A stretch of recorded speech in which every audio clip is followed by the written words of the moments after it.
Hello అండి. Malaysia ఎయిర్‌పోర్ట్‌లో దిగేశాను.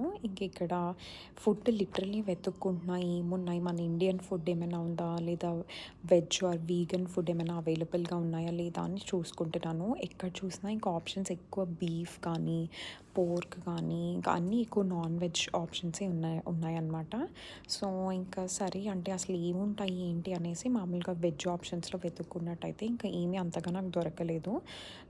ఇంకప్పుడు నేను అనుకున్నాను సరే ఏమైనా ఇలా జామ్, బన్ ఇలాంటివి ఉంటాయి కదా! సో, అలాంటివి ఏమైనా తీసుకుందాము. సో దట్ అవి అంటే అది కూడా ఇంగ్రీడియంట్స్ మనం కంపల్సరీ వేరే కంట్రీకెళ్ళినప్పుడు మీరు వెజిటేరియన్స్ అయితే తప్పకుండా మీరు మాత్రం చేయాల్సిన ఇంపార్టెంట్ థింగ్ ఏంటంటే లేబుల్ మాత్రం కంపల్సరీ చదువుకోండి. బికాజ్ ఒక్కొక్కసారి ఈవెన్ ఎగ్ కన్జ్యూమ్ చేయలేని వాళ్ళు కూడా మీరు చాలా కేర్‌ఫుల్‌గా ఉంటారు మామూలుగానే. బట్ ఇక్కడ ఏంటంటే వీళ్ళు వెజ్ అని అంటారు కానీ నేను షాక్ అయ్యాను. లైక్ చైనీస్ వాళ్ళకి ఫిష్ కూడా వెజ్జేనంట. లైక్ మనకి బెంగాలీస్ ఎలా అయితే ఫిష్ తింటారో అలాగా.